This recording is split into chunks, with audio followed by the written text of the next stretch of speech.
How did a young woman like me, who grew up in the inner city of Gombe, found herself as a professor of computer science in one of the US flagship university and an expert in cybersecurity?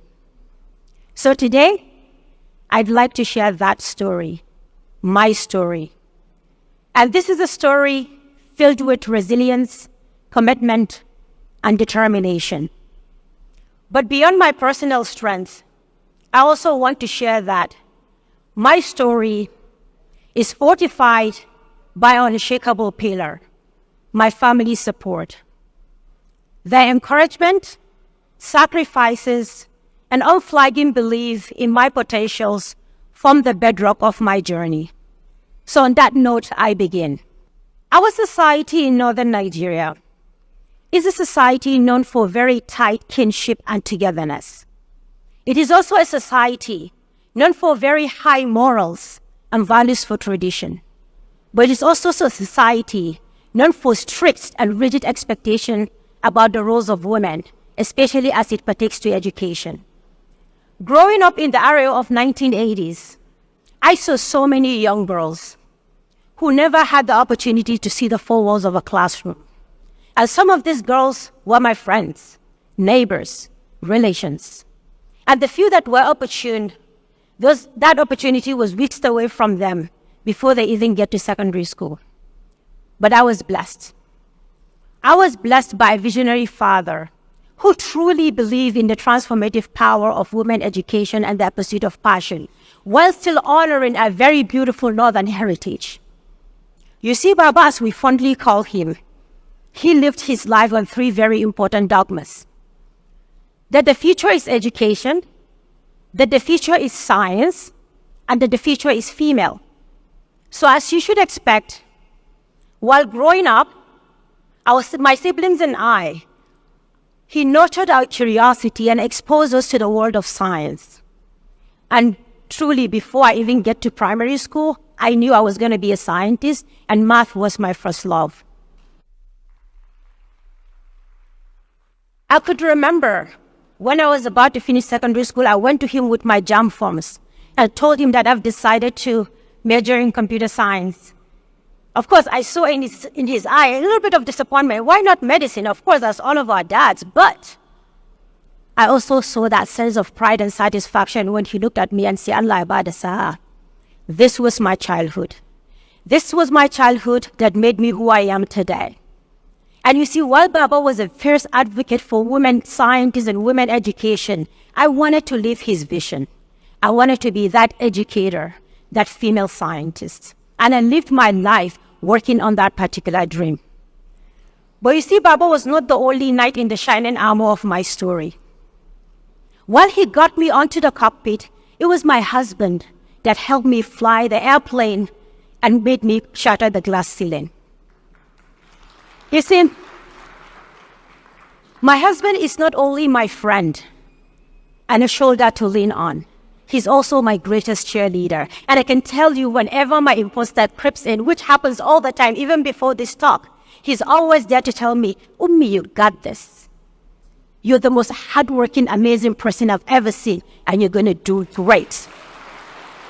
And of course, I found comfort and renewed confidence in his assurances. And for 20 beautiful years, he stood by me, with me, every step of the way, through multiple degrees, motherhood, and career progressions. So I got all of this support. And for me, that provides that safety net, knowing that I'm not alone in this ride. But you see, I have to fly my airplane myself. This is my journey to embark. So of course, my journey was not all that rosy. And I had a lot of obstacles on the way. Start with, I've always thought I was going to be that educationist, right? I was going to be that educator. And I thought if I just ace all of my grades, graduate with almost a perfect CGPA of 4.5, I was going to land that academic job on day one. But boy, was I wrong. For 5 years after I graduated from University of Abuja, I knocked on multiple doors, submitted multiple applications, but I was not successful.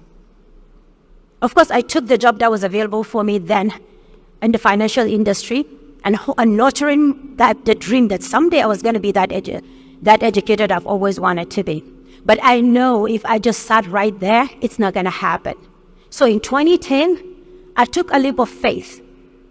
I resigned my job at Zenith Bank, took a pay cut, turned down a promotion, left my comfort zone in Kano and my husband, and went back to Gombe and took a job as a graduate assistant in Gombe State University. And I can tell you, my colleagues at Zenith thought I was crazy. When I went for that interview, the then deputy vice chancellor looked at me and was like, "You know we cannot pay you what you're currently being paid in the bank." I said, "Yes, I know. This is what I wanted to do." So with that zeal and determination, I began my first academic phase of my career. And I was excited.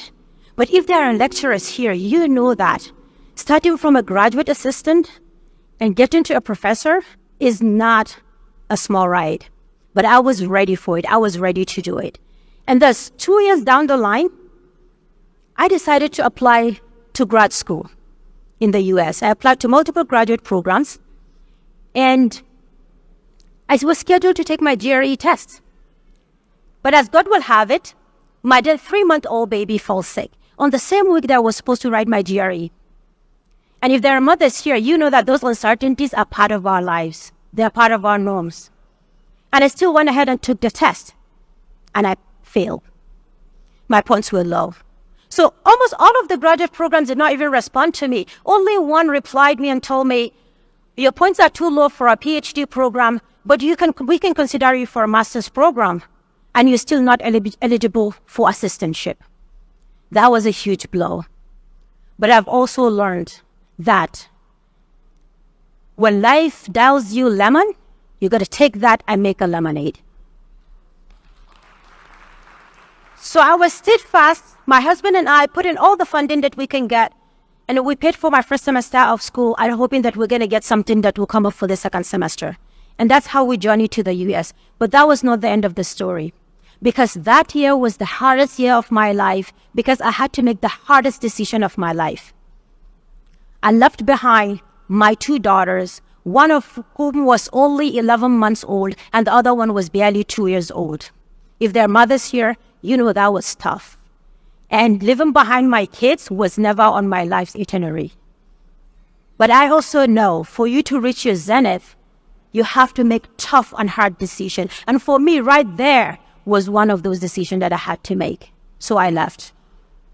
And that in the US was where I met cyber, or rather I would say cyber met me. You see, I stumbled upon cybersecurity by chance. Before leaving to the US, I never had an idea about cyber. I took cybersecurity class because I wanted to fill up my schedule. But right there, from the moment I began that class, I knew this was my calling. I knew this is me, and I had to make my mark in this field. But I also know that I'm getting into an uncharted territory. And I realized that for me to be an expert in cyber, I have to be an expert in almost all computing domain, from operating systems, networking, programming, architecture. I have to know it all. But I also know that the price of success is hard work. And I was so determined. So what did I do? I began to audit multiple classes. At a go, I was auditing 4 additional classes in addition to my full workload. I was reading every blog at my disposal, every YouTube video that's going to help me build the right kind of skills. And they say with dedication and favor, I got there. And I can tell you, by the end of that first semester, I became eligible for funding. And by the end of that year, my department offered me a PhD in that program. And of course, with this new development, I even have more courage to master my craft and build a portfolio for myself in both cybersecurity research and education. And as a PhD student, I continue to embrace scientific research as a path to create innovative solutions to complex cybersecurity challenges. And for every new discovery, it fuels my passion to even go for more. And in this pursuit of excellence, I refuse to settle for mediocrity. I can tell you, for every paper I published, for every research I undertook, it was driven by my desire to contribute meaningfully and impactfully to this field. And 12 years down the line, I not only finished my master's and a PhD and got my first job 5 months before I finished a PhD as an assistant professor. Today, I'm an associate professor of computer science with so many cybersecurity accolades to my name. And I have my kids with me. But beyond all of that accolades, what truly stands out for me is I am living Baba's vision. I'm that educator, that female scientist. I have that opportunity to inspire others and to make a difference in their lives. And I'm a living testament that greatness is attainable through hard work, passion, perseverance, and the courage to take on more difficult tasks and difficult decisions. So, ladies and gentlemen, I urge the young people, especially listening to me today, to embrace your unique journey with passion, with commitment, with perseverance, because they're never going to fail you. Dare to dream beyond what society expects of you, and be that tribalizer who sees obstacles as opportunities, and who truly believes that knowledge and education holds the power to transform lives. I know, as you embark upon your journeys, there are moments they're going to bring uncertainties. There are moments that will test your resolve. And they're going to sow the seed of doubts in your abilities. But such deep within you, you're going to find that unwavering spirit to push forward. And when you do that, success is not going to be just an aspiration, but it's going to be an imperative destination. But in our society, I'm also not oblivious to the fact that sometimes our effort alone cannot take us to the finishing line, especially for young women. For her to dare to dream, for her to dare to pursue her passion, she's going to need all the support she needs and all the allyship she can get.